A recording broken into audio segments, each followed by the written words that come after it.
And welcome to another edition of the New Sports Outlaws podcast. As always, I am Neil and this is Danny. And we are going to take you around some local and some headlines in some of the major sports. And I am going to kick it over to Danny and see how he's been doing this week. How you doing, Dan?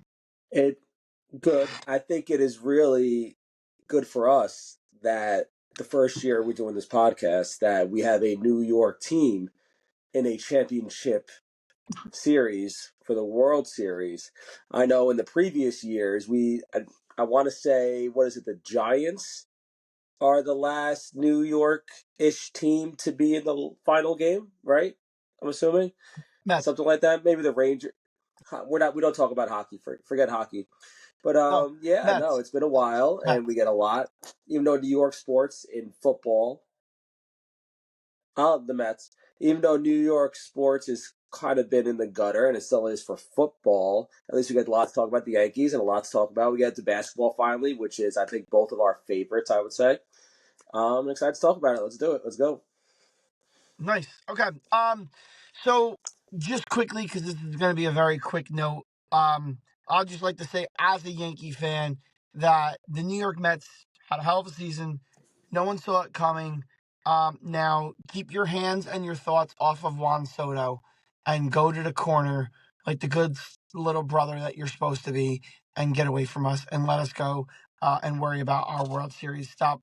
Shouldn't have to listen to WFAN and listen to every Met fan like, I can't wait till Steve Cohen goes out and outbids and gets Juan Soto and Sal Licata, that tool, and talking about Juan Soto. No matter how many times you whisper it, Sal, it's not going to make Steve Cohen go any higher in his bid. Just shut up. Just let us play the World Series. Could you stop talking about your free agent acquisitions already? Well, yeah. Now that the Mets don't have any games to talk about, they have to start talking about something else. And why not talk about something else while the Yankees are playing and while the Yankees are still going, and why not hurt the Yankees, say something bad about the Yankees and good about the Mets at the same time? So, yeah, that's all they're going to say until the actual day it comes. Juan Soto is going to be that. Hopefully, if you remember 2 years ago, where Stevie Cohen wouldn't go after Aaron Judge because of whatever, there's supposedly, I don't know if there was some kind of thing, but Respect, he yeah. didn't go after Aaron Judge at all, and it was just between the Giants, Padres, we know, and the Yankees, and they were able to get Judge. Maybe we could do the same thing with Soto. I don't think so, but still, we can drink. But yeah, Mets, good season. I'm Yeah. done with saying the Mets. Peace. Mets, good, done. Go Goodbye. enjoy. Get out of the spotlight. So, pairing over to the spotlight, which is on our New York Yankees. Then there's stats all over the place. But I mean, if you were to in March have said who are the two teams that are most likely to represent each side in the World Series, you would say probably betting money was on the Yankees and the Dodgers. There were two of the preseason top five teams to be in the World Series. And they're first and second or first and third in a lot of these offensive categories. Yankees are first in base on balls, Dodgers are second. The Yankees are third in runs, the Dodgers are second. The Yankees are third in OPS. The Dodgers are first. So there's a lot of that stuff. Oh, I'm sorry. Yankees are first in homers. Dodgers are third. So there's a lot of these numbers that just dictates exactly what we already know. These are the two best teams in Major League Baseball. We don't always get the two best teams in the World Series, but this year we got the two best teams. Yeah, and I was watching something on X before about it was the All Star break, and they had the people. They had A-Rod, Jeter, and Poppy, David Ortiz, doing their predictions at the All Star break. And the Yankees, even though they're still one of the favorites, they still have a lot of people talking about the Baltimore Orioles. The Boston Red Sox were on a run then, but obviously they fell apart. You had the Houston Astros. You even had the Guardians up there. So the Yankees are actually coming, even though the Yankees were kind of there, I don't think anyone really believed really that they would get there until they kind of saw that maybe the Tigers were in it and the Royals were in it. And they're like, all right, all of a sudden it's easy. But I think the Yankees, I mean, I don't want to, as Boomer says, don't touch the money, as Mr. Esiason says that, the Yankees are kind of coming along at a really good time. And knowing us New York fans, I think we try to think of the negatives a lot with New York, like, all right, it's over. Clay Holmes is in the game, it's over. Or something like that.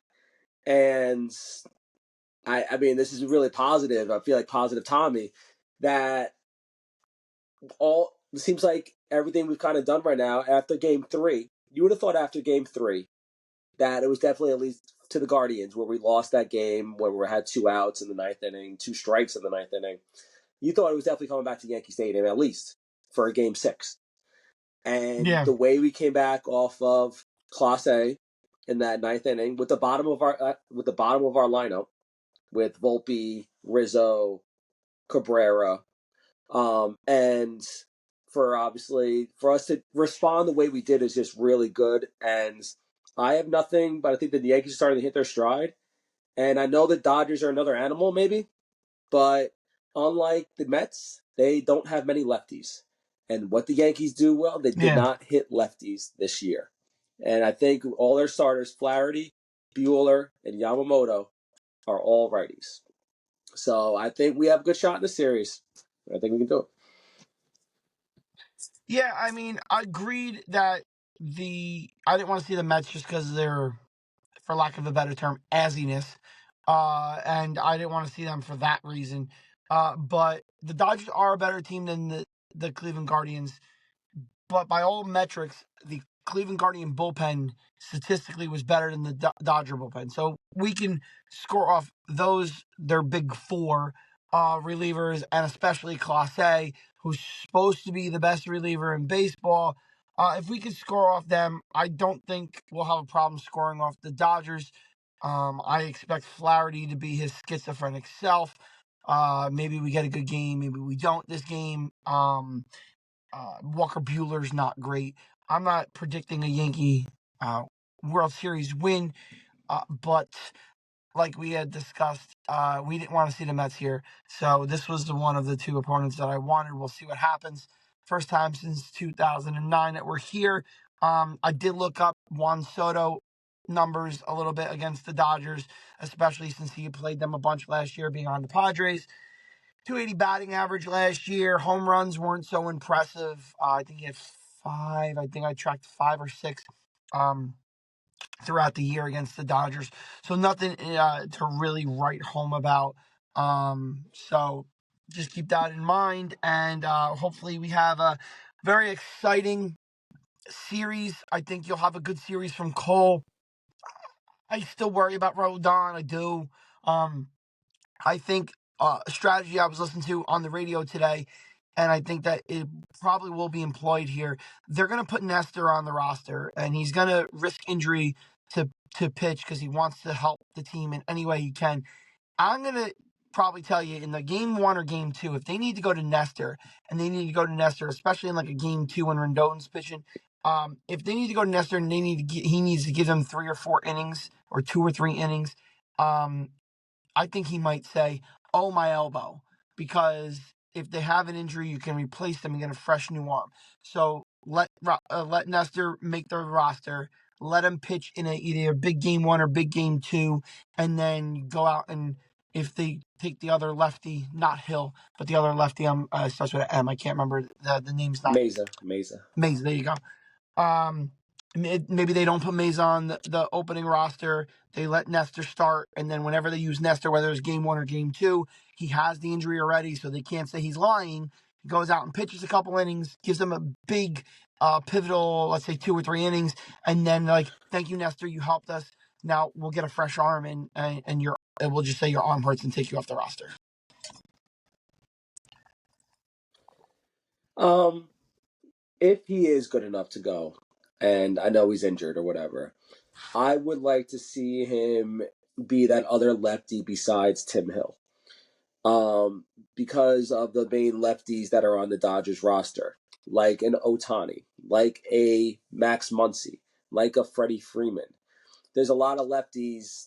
Obviously those 3 lefty hitters are really good hitters, and I'm assuming we're going to use Tim Hill as our first lefty out of the bullpen. But I would rather see Nestor Cortez with all his quirkiness up there if we need to go get an out, maybe like in the last part of the eighth or in the last part of the seventh or whatever it is, just to get an out or two.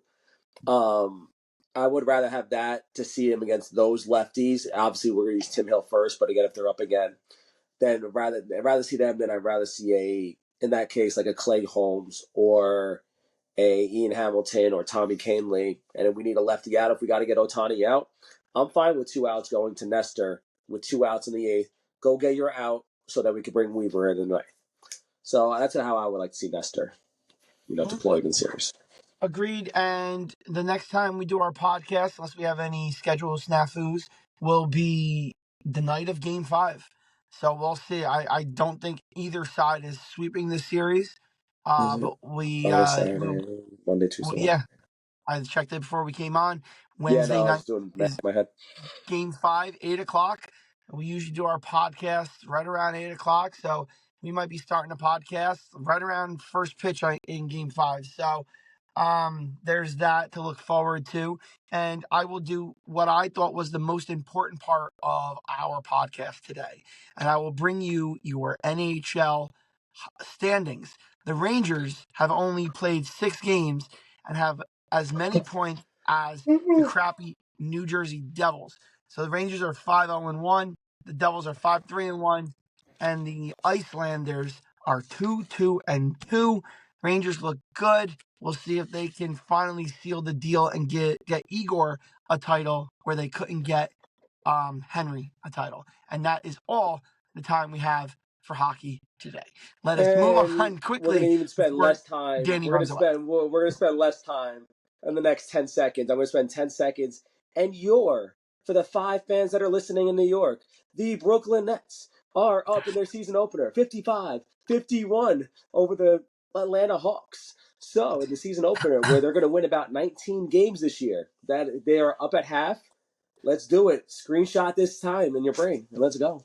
We were just talking about that before we came on, with the Nets be winning at halftime of their first game in a season where I think almost all Vegas sports books have them at around 19.5 as their number. So that's right there. The fact that they're leading at half, I think Atlanta's awful too. And Trae Young's beard is probably worse than his gameplay. So you know what, Dan, I was gonna go football first, but let's go NBA. We've already opened up the door for NBA. And NBA and NHL usually connected at the hip because their seasons are the same time. So let's go NBA. I'll quickly just say the Knicks opened You last go, night and then against I'll go. Go ahead. the Knicks opened up last night against the Celtics. I got it. I'm not positive, Tommy. I'm not, but I will take at least something positive out of the game. Well, before I get to the positive, real quick, they're gonna need time to gel. You even told me that when you were being honest, that they really haven't had time to play together. It might take time for it to really kick into gear. The one thing I was worried about before I get to the positive was the defensive rotations were awful last night. They let up way too many open 3-pointers, especially in that first and second quarter. Something positive, McBride looks like he's going to be an absolute stud. I love the kid. He pushes it on both sides of the court. He can score. He can shoot the lights out when he's in rhythm. And that's it. I know what you're going to go after, and I'll let you go after it. And if I can rebut, I will. Go ahead. All right, I'll talk about the game overall really quick. Wrote down some stats. Wrote down the most stats about the Knicks. I probably will never write down this many stats about the Knicks ever again, but I'll write it down and we can go. So, I would on the Celtics side, they shot a career high historical 3-point number. Probably never happen again. I'm not even the only on defense for the Knicks is they were getting killed on screens. And they were getting killed on screens, leaving Tatum open for those pull-up threes, and they weren't coming out. The roller defender wasn't playing defense or coming up high enough. Whatever. I think they had the league record with like 6 minutes to go in the third quarter, and they could have gotten it, but then they ended up missing like 13 straight at the end. Whatever. I don't care about this. So, Karl-Anthony Towns, 9 shots. So they're gonna have need time to gel, and I get that. And maybe Towns was just feeling out his way. It's the very first game or whatever. Karl-Anthony Towns, 9 shots. He's going to need to take a lot more than 9 shots. And there were plenty of times where he had Drew Holiday on him in the post, and he was passing it out. He is 6 inches taller than Drew Holiday. I don't care how strong. Drew Holiday might be stronger than Towns. I don't even know if he is. But Towns is 6 inches taller than he is. So Shouldn't he be. needs to be more aggressive. McBride, great start. He was switching in. He was making sure that they didn't lose by 50. He was the only reason they didn't lose by 50 last night instead of that. Brunson only had 14 shots. Bridges, 13. I was more with Towns with the 9. Towns needs to be that second guy on the team, and he needs to take the second most shots. Mikal Agreed. Bridges, he had a rough start. 0 for 5, 0 for 4 from 3, but he ended up finishing the game with 17 points. So, respectable 17 in the second half. That's actually really good for a second half. 17 points in the second half is fantastic. I'm not even worried about his shot. I think you guys need to be more worried about his defense. Now, I know they tried to put him on Tatum all game, and Tatum is just way too long and big for him. I think the problem with Bridges, and I'll go through this really quick. I'm sorry if I'm going to talk for a long time on this. He is not big enough to D up a bigger guy. He's not big enough. He's too skinny. He's too lanky. He's not good enough to be the big guy, but he's also not fast enough to D up a point guard. So like someone like a De'Aaron Fox, or I'm can't believe I'm say a Dennis Schroeder. Someone like a point guard, a fast point guard, he's gonna have problems with. I think he's a good defender, and somehow I didn't even watch his Suns games. That year that he was first team all defense. I wish, I kind of wish I watched highlights from from when he was with Phoenix and first team all defense. Obviously, I did not see that in Brooklyn, and obviously you didn't see any of that in the first game against Boston. I think Hartenstein is going to be a huge, huge loss because Hartenstein was that guy that gets on the floor and does the dirty work. I know Precious Achiuwa is on the shelf right now. Precious is not that guy. Jericho Sims is not that guy. Mitch Robinson, not that guy. And you can't even depend on him. I think he was that guy that allowed Josh Hart to get all those rebounds, Isaiah Hartenstein, because everyone was focusing on iHart, and Josh Hart was just able to sky in there and get it. Same thing with OJ. So I do think it takes time. I wouldn't take the game. I'm not really worried about the game. All right, they lost. Boston put up a historical performance. But I think you guys got a little bit to figure out. I think it might take until Christmas or so. It might take until the beginning of December or so to kind of figure it out and figure out. Towns has to figure out that he's the number 2 or he's the guy sometimes. He needs to be that guy that gets down there. Go ahead. I'll breathe for a second. You can go ahead for a second. So specifically about the Knicks here, I wanted to say when as you were talking and mentioning, yeah, Mikal Bridges, they think they have a stud defender in Mikal Bridges, and I'm gonna have to see it because, like you, I wasn't staying up and watching West Coast basketball games when he was on the Suns, so I don't know how much of that is true. The lucky thing for Mikal though is he doesn't have to be the best defensive player on the team. That's why we have OG, and he could always take the second best offensive option. So, I mean, Not against Boston, but okay, keep going. no, well, yeah, because they have a unique, Jaylen Brown is just a bulked up, he's a yeah, stud. Keep going. unique skill set. And like you said, Mikal Bridges probably isn't fast enough. You said point guard, but I don't think Mikal Bridges is fast enough to stay with Jaylen Brown. Because normally I would say, well, then you just swap the guys. Because Well, OG's a little thicker, and I think maybe he that's why they could, never switched off yeah, because of the Jaylen Brown thing. Keep going. yep. No, listen, they're gonna need some time. They're gonna need some time to gel. I think Precious is probably the closest to that iHeart that you were talking about as far as diving all over. But he's not as good. I don't think he's half as good as iHeart. And Agree. he's not gonna play. But here's the thing: what's crazy is, yeah, iHeart's gonna be lost, a miss. I don't think the Knicks could have signed him. I just think that was almost like a Jeremy Lin type of poison pill money deal. They couldn't do that, and then afford everything else they wanted to do. You could blame But OG for that one. yeah, but iHeart wasn't even slated to be the starter. I mean, last year was supposed to be Mitch, and iHeart came off the bench, and it was only Mitch's injury that allowed iHeart to really show what he could be. So there's that. As far as the NBA goes, do you have anything you want to say about the Nets before we get into our over-unders? Um, Not really. Basically, for the Nets, it's all going to depend on if there's somebody else besides Cam Thomas that could really like ISO and score the ball. Obviously, it's a rebuilding year. Obviously, they're not going to make the playoffs. They're not going to get um, even close to that. But between whether it's the draft or, I mean, I don't think we're going to find anybody this year, but whether it's the draft, we need to find somebody that can score besides Cam Thomas.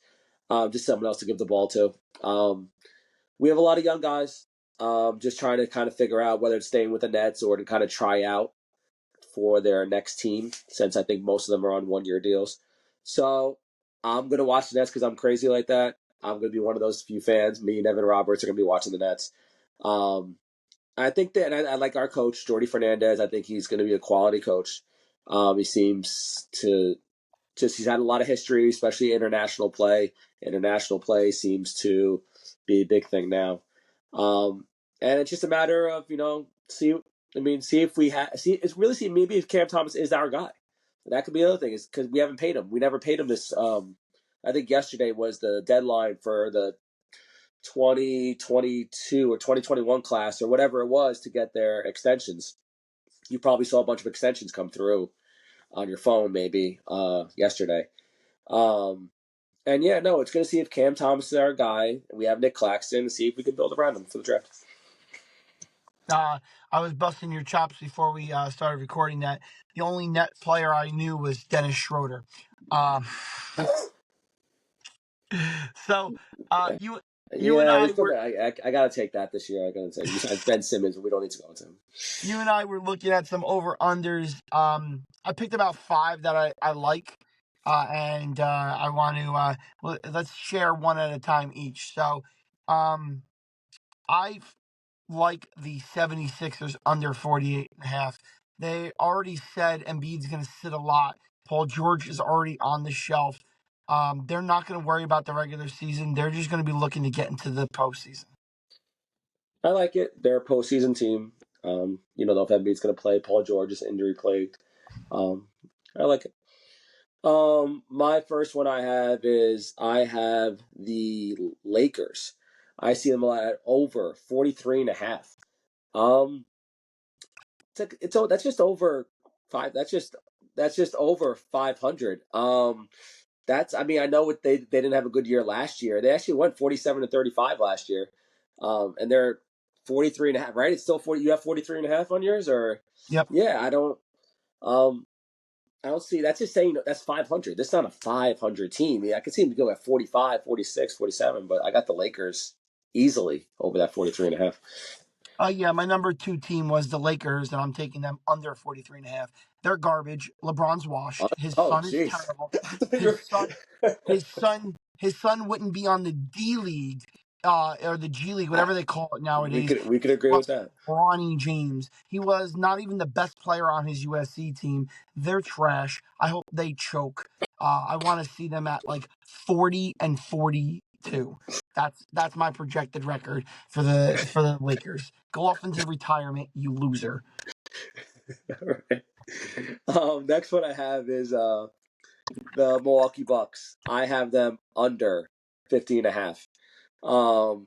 I think they're going to struggle. I think that whole Giannis and Dame connection doesn't really work for whatever reason. I don't know if it's between who's the number one, or I don't know, but I know they said like in the news that Dame was distracted by, I think he had some family personal matters last year. Yeah. And that kind of affected him really. But I mean, Chris Middleton is always hurt, so he's out for a while. And I think they're a team again that's kind of wants to rest up for the playoffs as much as possible. So I think with the struggling Damon Giannis and Chris Middleton out for a while, they don't really have a future. They're getting older. Brook Lopez is older now. I Yeah. think they'll go under 50.5. By the way, I did miscalculate. I only have 4. My third Right. one I have is the Spurs over 35.5. I just think that they showed flashes last year. I mean, Wemby looks good, and if he stays healthy, the kid should be pretty effective. He could shoot, he can move. He still looks like a skeleton out there. I'm shocked he doesn't break every bone in his body, but They looked really competent at times last year, so I'm going to take them over 35.5.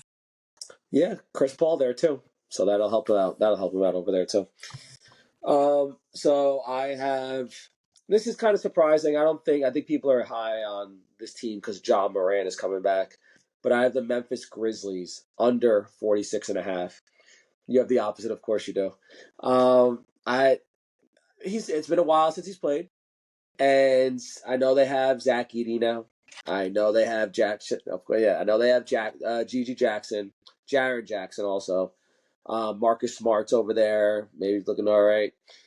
Um, I don't know. I know John Morant's a big one. I just kind of see it. There's not really, I guess, any logic. I'm just kind of saying that Ja hasn't played for a while, and you never know when he's going to be out again.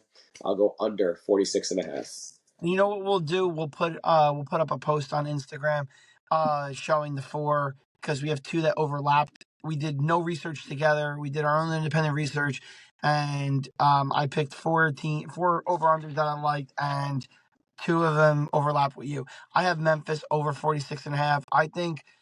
I say all the time, if Ja wasn't such a knucklehead and had his head on straight and stopped with the off the court garbage, I think he's top three players in the league. He's amazing when he's on the court and he's healthy. And I think Edie's going to be a real, just a double machine even as a rookie. I picked him for rookie of the year. And I just think that is a number I don't mind saying. Over 46.5, and we differ on that.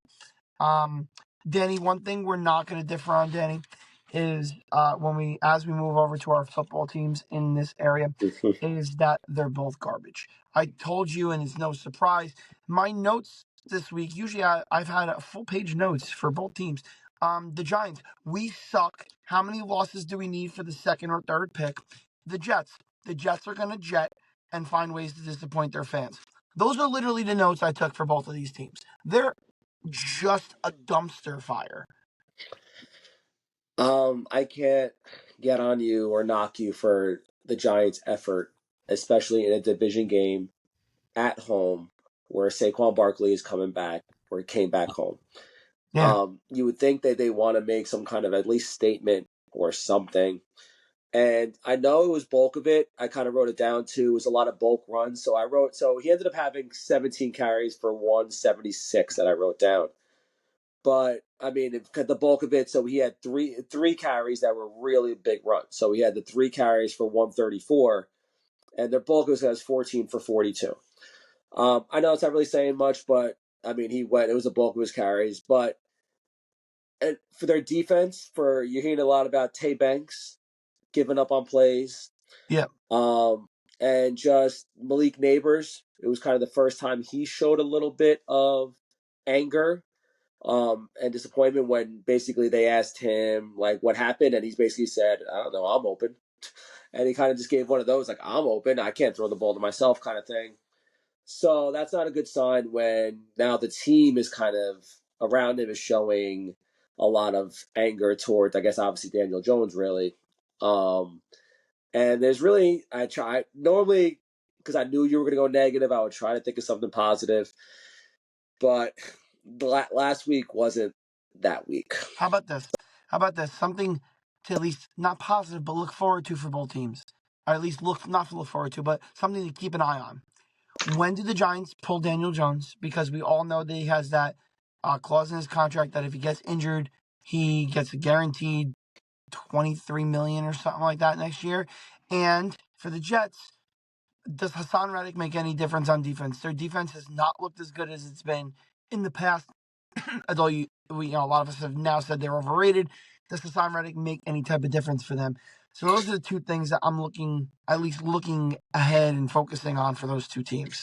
The Jets are kind of laughable, and I definitely told all you guys this. Me and Rocco were getting on you when you're saying the Jets are going 13-4. Boy, Four. did I we think you get said 4. I think you said 14-3 at one point. I don't know where you're going with that one.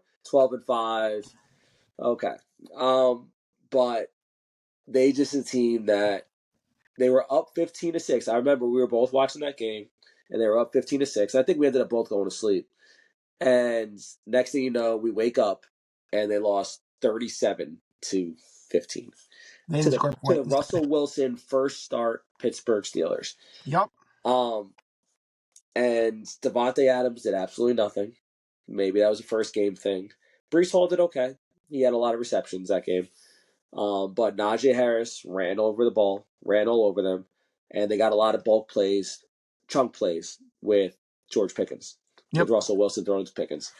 And it's pretty embarrassing right now. And this New England game they have coming up this week is an absolute must win against them again. And Danny, although this is probably unprofessional, I'm gonna let you know that my phone is telling me it's got less than 3% left. So we're gonna wrap this up really quick. NFL headlines: injuries are getting worse and worse every week. It seems we have more star wide receivers going down to injury. You got KC making a trade for Hopkins for a fifth, and the rumor was they were trying to get Cup. And the question I had for you was, do you see more moves happening before November 5th? I think it's going to be a busy deadline. I mean, it could be. We have Deontay Johnson that's kind of out there for Carolina. Maybe a couple of teams that'll just fall out of it. I think they'll definitely make some trades.